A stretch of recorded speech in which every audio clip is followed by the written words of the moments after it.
So while I was away, Jake closed out the Everyday Spirituality series. Did you enjoy that? Did you enjoy that? So I heard good reports from those 2 weeks. And today we're starting a new series called In Jesus' Shoes. There's an old saying that says you can't understand someone until you've walked a mile in their shoes.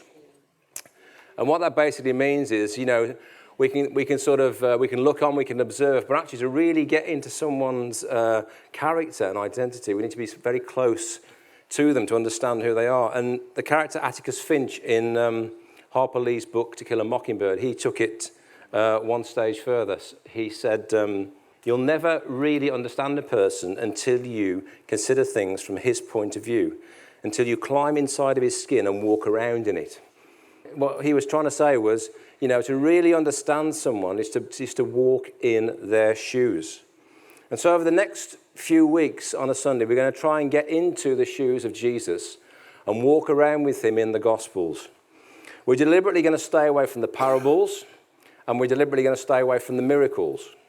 And what we're going to focus on is the way he interacted with people, the way he related to people, the way Jesus just did ordinary life with people. And we're going to try and learn from that. We're going to try and learn from Jesus and really understand what it is to be Jesus-like people as we relate to people, as we connect with people in the everyday. Very famous passage which you've heard before, Jesus saying in Matthew 11, "Take my yoke upon you and learn from me, for I am gentle and humble in heart, and you'll find rest for your souls." So we're going to learn from Jesus as we walk with him. We're called to learn from him. We're just not called to observe him. We're not called to comment on him or to even just understand him. We're called to actually learn from him and appropriate from his life and his model something into our own lives. We're going to learn how he did things differently, how he treated people differently, how often he did the opposite to the thing that was expected for him to do. The Message translates Matthew 11 in this way. It says, "Walk with me and work with me. Watch how I do it. Learn the unforced rhythms of grace. I won't lay anything heavy or ill-fitting on you. Keep company with me, and you'll learn to live freely and lightly." So we're going to try and keep company with Jesus in the Gospels over these next few Sundays, learning to walk with him. I'm going to try and watch how Jesus did it and observe what he did and see the way he worked, see the way he lived and related, and hopefully imbibe some of that into our own lives. Is that okay? Yeah. So as ever, your homework is to take what you hear on a Sunday and hopefully try and imbibe some of that, try and apply some of that to your everyday. Because when we talk, when we preach, and we speak, and when we dive into Scripture and we look at Jesus, we're trying to become more like him. We're trying to learn to become more like him and learn from him. So we don't just sit and nod wisely and think that was interesting. We actually try and imbibe some of that into our lives. Because if Jesus really was who he said he was, then he's the best person to learn from, isn't he? And he's the best person to learn how to live from. So we're going to try and do that over these next few weeks. And I'm going to start with a very famous interaction between Jesus and a Pharisee called Nicodemus. Nicodemus. We encounter Nicodemus in John's Gospel, chapter 3. And we're going to focus on the first part of Jesus' interaction with him. So let's read from John's Gospel. Now there was a Pharisee, a man called Nicodemus, who was a member of the Jewish ruling council. He came to Jesus at night and said, "Rabbi, we know that you are a teacher who has come from God. For no one can perform the signs you are doing if God were not with him." Jesus replied, "Very truly I tell you, no one can see the kingdom of God unless they are born again." "How can someone be born again when they are old?" Nicodemus asked. "Surely they cannot enter a second time into their mother's womb to be born." Jesus answered, "Very truly I tell you, no one can enter the kingdom of God unless they're born of water and of the Spirit. Flesh gives birth to flesh, but the Spirit gives birth to spirit. You should not be surprised at my saying, you must be born again. The wind blows wherever it pleases. You hear its sound, but you cannot tell where it comes from or where it is going. So it is with everyone born of the Spirit." So this story starts with this man called Nicodemus. And John tells us that he was a member of the Jewish ruling council. He was a Pharisee. He was a prominent figure in Jerusalem at the time of Jesus. He would have been a public figure, easily recognized in the streets and the town, and he'd clearly seen what Jesus had been doing. In the previous passage of John's Gospel, it says that Jesus was present at the Passover festival in Jerusalem. He said many people saw the signs he was performing and believed in his name.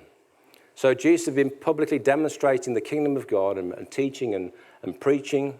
And Nicodemus must have been looking on and seeing this person of Jesus and must have been intrigued by him as he taught with wisdom, as he healed people, the way he interacted.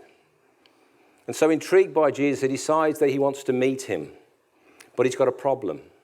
He's a prominent public figure in the Jewish council. How is he going to meet Jesus without attracting attention?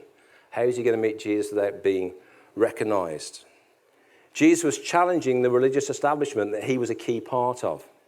Yet he wanted to go and meet Jesus and talk with Jesus and question Jesus. But that would have created a lot of problems for Nicodemus if he had been seen by other Pharisees. So he decides to go at night when there's less chance of being seen. And he says, "Rabbi, we know you're a teacher. I've seen what you're doing. I've seen the things that you're doing, and I've decided that no one could do those things if God wasn't with them. You must have come from God." But that's created a conundrum for Nicodemus, because Nicodemus is part of a religious system that's been around for hundreds and hundreds of years. He's part of the religious establishment. And Jesus is coming, challenging that establishment, but God is clearly with him. And so Nicodemus is struggling to put these two things together. Jesus shows up and starts announcing a new kingdom, a new way of doing things, something that's going to surpass the current thing that Nicodemus is part of. And Nicodemus, I'm sure, would love to discredit him and dismiss him as some sort of freak or some sort of, another person coming around touting a new thing, but he can't, because clearly God is with him. And so he's in a cleft stick. And Nicodemus is experiencing what some psychologists would call cognitive dissonance. This is when a long-term held value or belief is challenged by a new paradigm, a new truth. And Nicodemus looks on at Jesus and he's suffering cognitive dissonance, because here's a man who is clearly from God, but speaking a different message and a different way of doing things. Now, Jesus has that effect on our lives, doesn't he? Have you noticed how he creates cognitive dissonance for us? We're happily going along, doing our own thing, going our own way, and then suddenly Jesus cuts across that and says, actually, there's a different way. There's a new way. Love your enemies, don't hate them. Forgive those who hurt you, don't hold bitterness. Be generous to those people who've never been generous to you. And he starts to mess with our heads. He starts to create cognitive dissonance within us. He starts often his teachings in the Gospels. You heard it said, but I tell you. You think this way, but actually there's a new way. You've been doing it this way, but I'm telling you there's a different way. And he's creating this cognitive dissonance with us all the time. Nicodemus had this belief system rooted in the religious establishment of the time. And then he sees Jesus. And straight away, his life begins to get messed up. Jesus has that effect on our lives, doesn't he? He disturbs the status quo. He begins to mess with us and changes us and alters our thinking. And what is happening is Nicodemus is being sort of uprooted from the religious establishment, and he's being planted in the new soil of the kingdom. The new soil of the kingdom. And people like you and me, when we experience cognitive dissonance, we often feel embarrassed about the past. How could I have thought those things? How could I have done those things? That seems so alien to me now. So we might feel shame, we might feel regret about what we used to do compared to what we now feel is the right thing to do. We might look back at our past actions and think, how could I have thought that? How could I have done that? You might feel continuing discomfort as you wrestle with the new and wrestle with the new thing you're trying to come to terms with, a new truth that contradicts what you used to believe. And I'm sure Nicodemus was going through all these things as he came to Jesus that night and tried to figure out what on earth was going on. Here was this man who clearly had come from God, speaking a new message, doing things differently. How does Jesus receive Nicodemus that night? Well, let's start with what he doesn't do, okay? What he doesn't do, he doesn't highlight Nicodemus' lack of courage for coming at night. He doesn't say, where's your backbone, Nicodemus? Why couldn't you come and see me in the daytime? Are you scared to be seen by other people? Are you scared to be seen associating with me? He doesn't highlight that fact that clearly he's aware that Nicodemus is trying to come and see him covertly. He doesn't rebuke Nicodemus for being part of the very system that he's come to challenge. He doesn't say, well, you're part of the problem. You're part of the issue. What are you doing here? You're the very thing I'm trying to actually overturn. And he doesn't belittle his lack of understanding about the kingdom and what's happening and this whole new thing that's coming. Jesus doesn't draw attention to any of these things that night when he meets Nicodemus. So what does he do? What can we learn from the way Jesus relates to this man? Well, I think the first thing he does, he tries to build trust with Nicodemus. He says, very truly I tell you, no one can see the kingdom of God unless they are born again. This phrase, very truly I tell you, in the original language, you could translate as truly, truly I tell you. Truly, truly. Maybe in modern parlance, 150% true, 180% true, 200% true.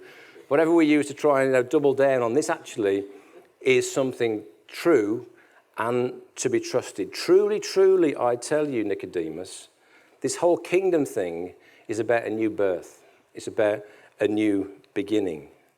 And Jesus begins by building trust with Nicodemus. And I think we can learn from this because trust is a key way the gospel gets transmitted between people across the bridge of trust. How can we define trust this morning? Well, you could say it's this: taking something that is important to you and choosing to make it vulnerable to the actions of someone else. Taking something that's important to you and choosing to make it vulnerable to the actions of someone else. So let's imagine this pointer is a priceless family heirloom that I'm holding here. Fabergé egg or something, I don't know, something really prized. It's been handed down through my family from generation to generation. There's only one of it. It's absolutely priceless. It can't be recreated. It can't be remade. It's fragile. It's delicate. It's got so much sentimental value to me. Now, if Christine said, can I hold your lovely sentimental value family thing? I'll be like, ooh, can I trust Christine to hold this and keep it safe? I'm taking something that's very, very precious to me, and I'm making it vulnerable to the actions of somebody else. And that's what trust is. Because as I pass that over, Christine might drop it. She might break it. She might go, oh, that's rubbish, throw it away. She might do a whole host of things with the thing that I have incredible value attached to. Nicodemus had made the first step in moving towards Jesus, in building trust by coming to him and exposing his vulnerability and lack of understanding about what was going on. He didn't come in a pompous way, he didn't come in a high-handed way or authoritarian way. He came and made himself vulnerable by sharing his heart and his feelings about what was happening. And Jesus recognizes this and responds in this language of trust by saying, it's okay. I am authentic.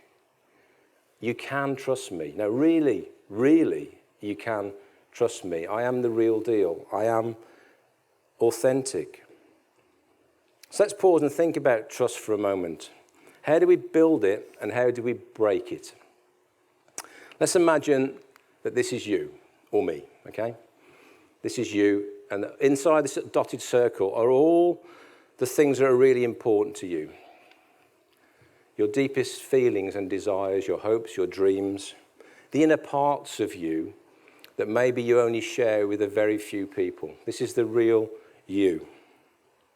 Yeah? And all around you are other people. And whether you realize it or not, these people in relationship with you, spatially related to trust. They're related to you. Imagine these circles are like your layers of trust. Some people are completely outside your layers of trust. Some people are in your outer circles. Some people are moving through on the inner circles. And some people are right in that innermost circle with you in terms of how much you trust them. How much you trust them. And these circles, they aren't based on whether someone is related to you. You might have people in your family you absolutely trust. You might have people in your family you don't trust at all. So it's not based on relationship in terms of how they're related to you. These circles aren't based on geography.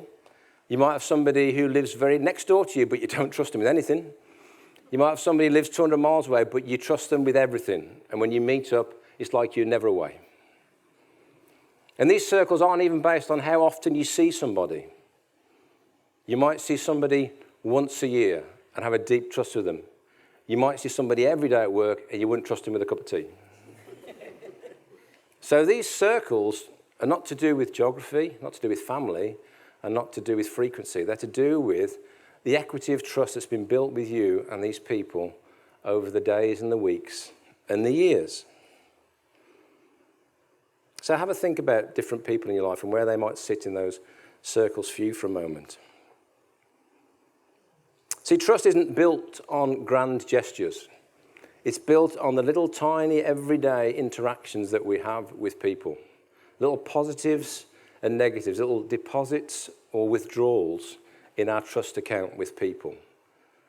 And so this is why it's really important for our everyday lives, because we're going to be people like Jesus. We need to think, how can we be people who build trust with other people in the everyday, in the small things?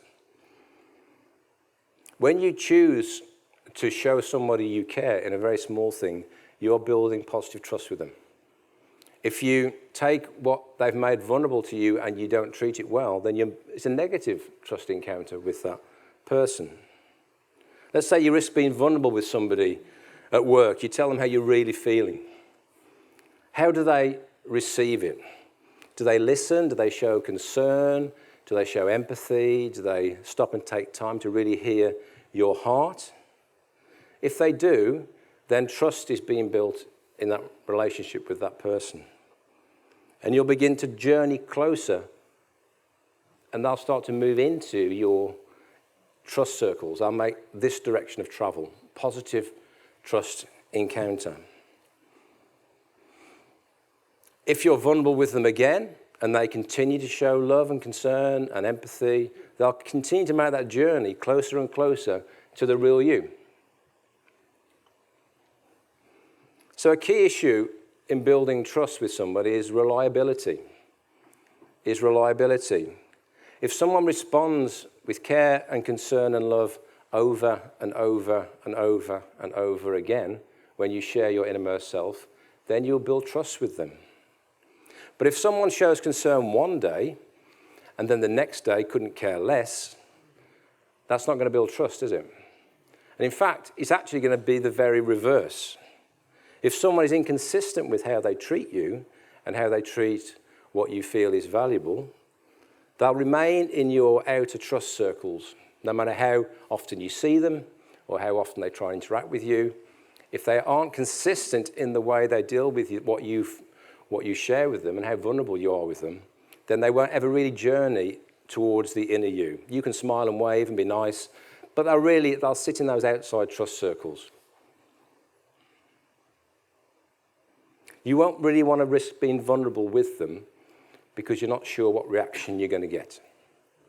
So you'll be nice, you'll be pleasant, you'll talk about the weather, whatever you do, but you won't really get into the real you because you won't want to risk taking that thing that's valuable to you and putting it in their hands because you're not sure what they're going to deal with it.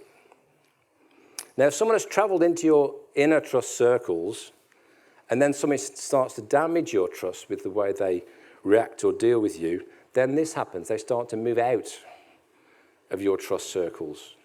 And this can happen with long-standing relationships. It can happen with people, family members. It can happen in a variety of ways. That person won't change their status in terms of who they are relationally connected to you, but they will change their position in terms of your trust circles. They'll start to move out towards your outer trust circles. And whether you do this consciously or subconsciously, this is exactly what's happening in your life.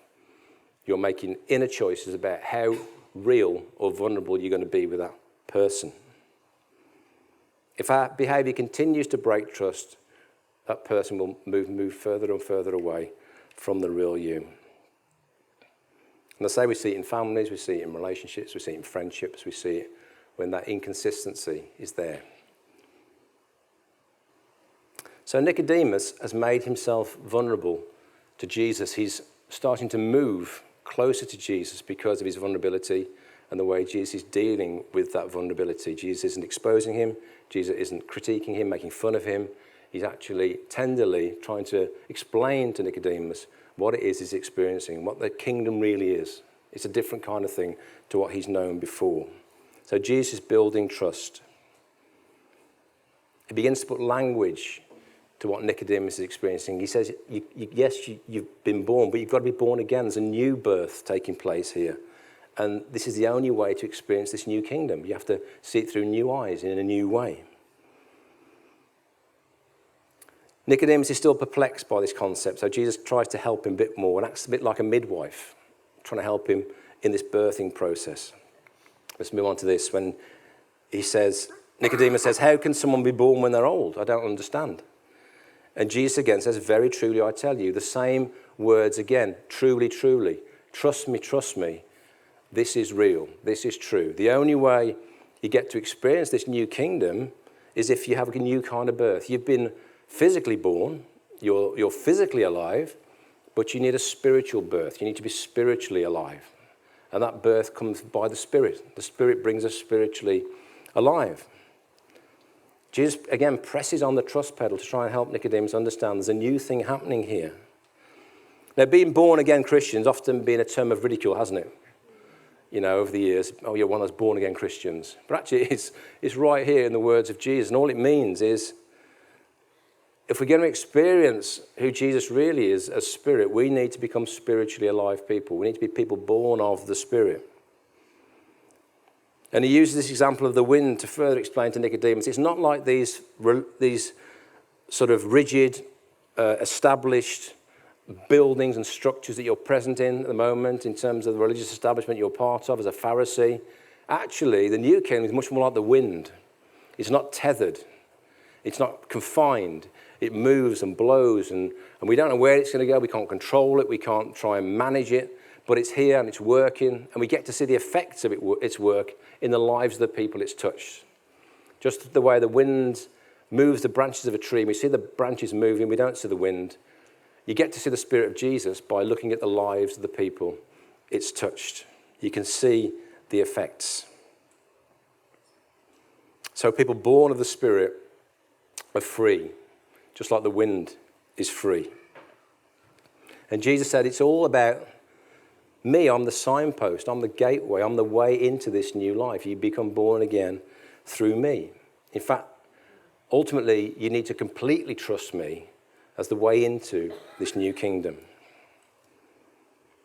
So I wanted to focus on this aspect of trust today with Jesus and Nicodemus. I think it's a really key thing as believers we need to get a hold on, because trust is such a powerful mechanism for allowing the gospel to travel between people.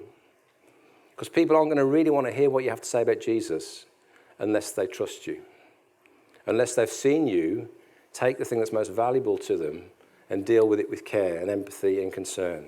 Not just go, well, that's rubbish. Have a new thing. All that old stuff, all your old experiences and whatever you've done before, just forget all that. That's just all rubbish. Jesus is here, makes everything new. Just trash all that, move on. Actually, that's not the way Jesus worked. That isn't the way he worked. He tried to help people be born into this new experience of the kingdom. So how do we get better at building and maintaining trust if we're going to walk in Jesus' shoes? Well, let's have a think about that as we close out today. Back to this definition. Taking something that is important to you and choosing to make it vulnerable to the actions of somebody else. That's what we're talking about when we're talking about building trust. Often what gets in the way of us building trust with someone else is our ego. Who's got an ego? Yes. Our ego is the part of us that's concerned with the self. And it's concerned with self-esteem and self-importance. Okay? Our ego your ego, my ego, tries to assert that I am good, I am competent, I am liked, I am valued, I am successful. Those are the things my ego tends to project, okay? This degree of competence and self-importance. Now, some degree of ego is really good and necessary for us to be able to function in the everyday.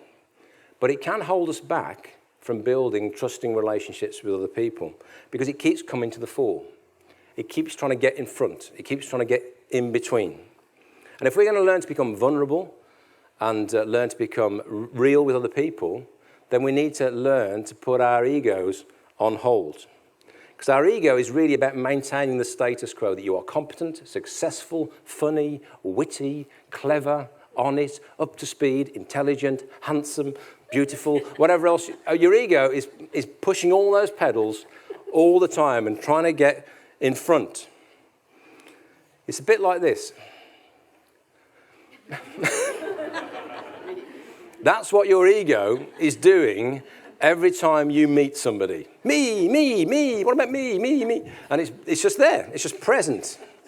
And it's hindering your ability to really engage with someone at a real level because this is going on in your head. You know, make sure they think you're funny, make sure they think you're intelligent, make sure they think you're witty, make sure they think... the ego is always trying to promote itself. I think we get the idea. Thank you, Donkey. The ego has its own agenda. And recognizing that we have egos and our egos are present is really important if we're going to learn to build trust and build vulnerability with people. And the first thing we have to recognize is the ego will always be wanting to get its needs met first. It always wants to jump to the front of the queue, just like Donkey, and get its needs met first. You know, so if someone is sharing their deepest hearts, with you, and your ego goes, me, but what about me? What about me? I can tell them about this. And literally, it's like we need to try and get a hold of our egos and press pause on your ego. You can't tell your ego to go away. Your ego is always present. There's an old phrase, check your ego at the door. And what that meant was when you went into somewhere, like a meeting or an organisation, that in the old days, you'd check your coat in, wouldn't you? Put your coat in the cloakroom and you'd check your coat in. Check your ego at the door. So as you're about to enter a situation where you're going to meet people, it can be at work, it can be your family get together, it can be church. Try and think about checking your ego at the door. How can you press pause on your ego, recognizing that as you connect with people, maybe meet some new people or deepen some relationships with some existing people, your ego is constantly going to come bouncing to the fore, just like our friend. So, you see, Jesus didn't struggle with ego the way we do. So when he met Nicodemus that night, he wasn't saying, well, how about me, Nicodemus? I'm bringing the new thing on. You're always dry and dusty, but hey, I'm the new wine. He didn't do any of that, did he? His ego wasn't coming to the fore. He didn't have the same... I'm sure he did have ego, but he managed the ego and he managed the expectations of that. And he dealt with Nicodemus by sort of laying down his own needs, coming as that servant king, and focusing on what was going on for Nicodemus. He didn't feel the need to assert his ego over Nicodemus to make himself feel better about himself. So it's worth sitting down and reflecting on what are your ego needs. When you first meet somebody, what do you tend to do? What do you tend to do? What tends to come out when you first meet someone? Because these can be your kind of default ego behaviors. And they're different for all of us. They're different for all of us. And when you become aware of what they are, you can ask Jesus to help you put them on pause. So people get to meet the real you, not just the bit you're trying to present to make yourself seem more acceptable or whatever else. You see, your ego might make you feel better in the short term. You've said a witty line and someone laughed or whatever else, or you made fun of someone and everyone else laughed and that person felt sad, and whatever else it was. But in the long term, your ego is not helping you develop and grow as a person. It's not really serving you. So if we try and pause our ego, it changes the way we relate to people. It changes the way we build trust with people. It changes the way we can be vulnerable with people. And so with your ego taking a bit of a back seat, you can become better at being a safe pair of hands to receive what people want to put into them. You get better at holding that thing that is vulnerable, when that trusted thing, that thing that someone shares with you, you get better at holding that thing and keeping it safe because your ego isn't present bouncing around. So that links to this second part. Treasure what people entrust to you. So every time someone engages with you, there's an opportunity to build trust. Create a positive trust encounter that helps that person move closer to you and you closer to that person. And with our ego on pause, we're better positioned to listen, to understand, to empathize, to support, to protect, to come alongside. We can do all those things if our focus is on the person and not on him. Because he'll always, or she, will always be wanting to come to the fore. And the tendency is when someone shares something really vulnerable with you, is to make light of it, or to belittle it, or to kind of move on from it, or to draw the attention back to yourself. Well, that happened to me once, and straight away the ego is trying to get its needs met. So let's put him on pause. The last thing I want to say today is try and be reliable. Reliable with how you interact with people. So you might be having a good day or a bad day, or you might have had a great week, but try and be consistent with how you relate to people, because that helps to build and maintain and deepen trust. Don't just splurge on them. You can splurge, that's fine, but the key thing is about if they're trying to be vulnerable with you, and you just go, actually, I've had a really bad day too, and then you basically, the ego comes to the fore again, or they put something valuable in your hands and you disregard it, or make light of it, or make fun of it, then that lack of reliability isn't going to help trust be built in the long term. As we get closer to someone, we start to share more of who we really are, don't we? We get to share ourselves, the bits of that are inside us that we feel less comfortable with. People get the raw us. And as we build trust with people, that becomes more and more prevalent. That's a really good thing. Peter said in 1 Peter 4:8, above all, love each other deeply, because love covers over a multitude of sins. And what he means by this is as we start to really love and really connect and really trust, we can really start to share our inner self, the bits that aren't pretty, the bits we're not proud of, but actually loving relationships and trust will cover them. Will keep us together, will enable us to continue to relate and accept and to love and forgive one another. Relationships of love and trust can really handle the real you and the real me. They can really handle all that stuff that we don't like to show, the stuff behind the ego, the unfiltered bits of us. But this deep love and trust can only be fostered through us trying to be consistent in the way that we respond to each other, consistent in the way that we deal with people, resisting the ego, resisting the desire to say something to make us feel better about ourselves rather than listening to what the person is entrusting to us. You see, you can be reliable in the wrong way. You can be reliably known for when someone shares something with you, you'll always make fun of it. You can be reliably known for just being somebody who doesn't really care. You can be reliably known for somebody who is critical. You can be reliably known for someone who's being judgmental. You can be reliably known for all sorts of different things. The question is, what do you want to be known for? Someone mentions your name, and what are they known for? What do you want the thing to pop into someone's head when they think about you? What do you want to be reliably known for?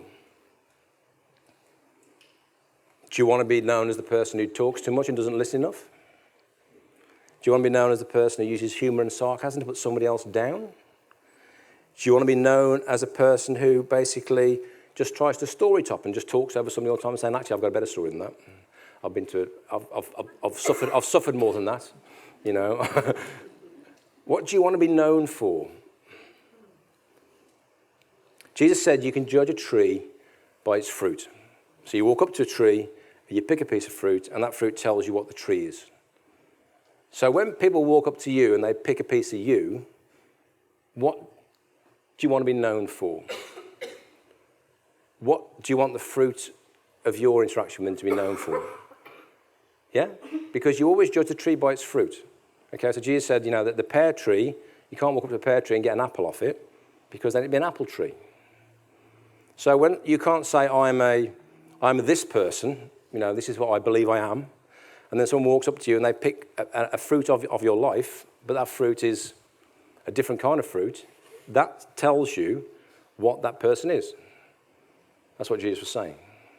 So what do you want to reliably be known for when someone comes up to you and interacts with you and takes a bit of your fruit of your life?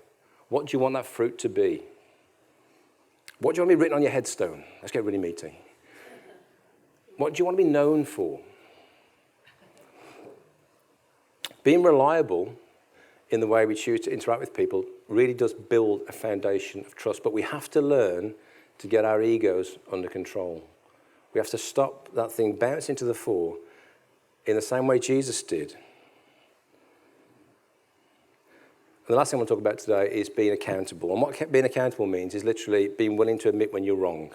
Be willing to admit your mistakes, be willing to apologize, be willing to take the low road, be willing to be humble, because that really does build trust. And that cuts both ways. If you can receive an apology or you can give an apology, that really does build massive trust in a relationship. So we need to be willing to be people who are accountable to each other in that way. So if you've done something to damage a trust relationship, go and make amends. Go and say, I realised when I did that, had a negative impact on the trust in our relationship. And I want to help to rebuild that trust. But I know I can't just expect that trust to return. So I'm going to try and do something to help that trust be rebuilt. Because if you damage trust, that person will move you out spatially. And so you don't just hop back in. There has to be some sort of reconciliation and recompense for that to happen. And it's the same when we do that to other people. So if you damage trust, think about what you need to do to rebuild trust in someone's life. And remember, it's about the security and the repeatability of those individual little interactions every day. So no grand gesture on Monday and then rubbish Tuesday, Wednesday, Thursday, Friday, because that won't work. If you're going to rebuild trust with somebody, it has to be in these micro interactions, reliably, consistently, day in, day out. Because Jesus was always consistent in the way he dealt with people. And we'll see that more and more over the weeks ahead.